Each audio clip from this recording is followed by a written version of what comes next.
Bakit ang mahihirap lalong naghihirap pero ang mga mayayaman lalong yumayaman? Meron ba silang sikreto na hindi alam ng mga pangkaraniwang tao? Ang sagot ay oo. Merong sikreto. At nakaukit yon dito sa berdeng bato na ito. Sikreto na kayang magbigay sa'yo na kahit anong gusto mo. Gusto mong yumaman? Magkaroon ng malaking bahay? Magkaroon ng successful na negosyo? Kahit ano pang gusto mo. Yung mga successful na tao tulad nila Oprah, Conor McGregor, Jim Carrey, Steve Harvey, Denzel Washington ay umamin na ginagamit nila itong sikreto na ito. Pero ang mas nakakabilib, ilang beses binanggit sa Bible ang sikreto na ito. Ang tanong, ano ang sikreto? Makinig ka mabuti, ikukwento ko sa'yo. Siya si Rhonda Byrne, isang very successful film producer at author. Ang estimated net worth niya, $100 million or 5.9 billion pesos. Pero ibang-iba dati. 2004, dumana siya ng napakabigat na problema. Tapos bigla pang namatay ang father niya. Feeling niya guguho na ang mundo niya. Nawawala na siya ng pag-asa. Pero isang araw, may natanggap siyang regalo. Isang 100 years old na libro. Nung binasa niya yon, napaiyak siya kasi doon niya unang natuklasan yung sikreto na magpapabago ng buhay niya. Sikreto na kayang magbigay ng kayamanan, kagalingan, kasiyahan sa kahit sino. Pero hindi siya nakapaniwala sa sunod na natuklasan niya. Yung mga pinaka-successful na tao sa history ng buong mundo tulad nila Plato, Shakespeare, Newton, Beethoven, Edison, Einstein. Sila yung mga unang tao na gumamit nitong sikreto na ito. At malamang kanino mo pa iniisip, ano ba talaga ang sikreto? Ang sikreto ay attraction. May isang universal law dito sa ating mundo and it's called the law of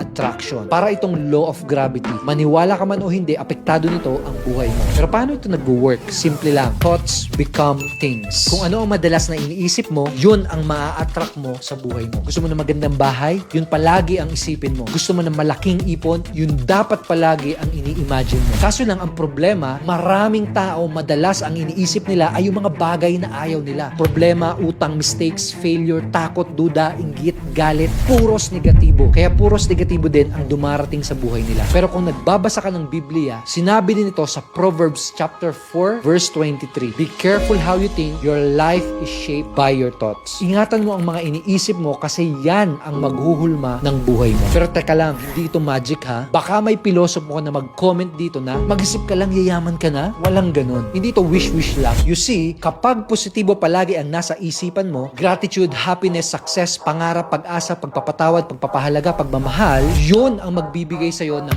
positive emotions. Yung positive emotion na yun ang magtutulak sa'yo para gumawa ng aksyon. From simple attraction to emotion and then action. Eventually, yung mga action mo ang magbibigay sa'yo ng buhay na gusto mo. Tignan mo sa sarili mo. Lahat ng meron ka ngayon, kung sino ka ngayon, ay resulta ng mga action mo. At lahat ng action mo ay dahil sa mga emosyon na naramdaman mo. Emosyon na nag-ugat mula sa isipan mo. Wala kang pera, marami kang pera, malungkot ka o masaya ka, na-attract mo lahat yan sa buhay mo. At nagsimula lahat-lahat dito. Simula nung na-discover ni Rhonda yung sikreto, ang pinagtataka niya, bakit konti lang ang nakakaalam nito? Hindi niya kayang sarilinin ang sikreto. Gusto niyang ibahagi yon sa bilyon-bilyon na tao. Kaya nag-interview siya ng mga tao na gumagamit ngayon ng law of attraction. At gumawa siya ng documentary at libro na pwede nating basahin at aralin. Pinangalanan niya itong The Secret. Ngayong alam mo na ang sikreto, ano yung mga gusto mong ma-attract sa buhay mo? Yun dapat ang araw-araw na iniisip mo.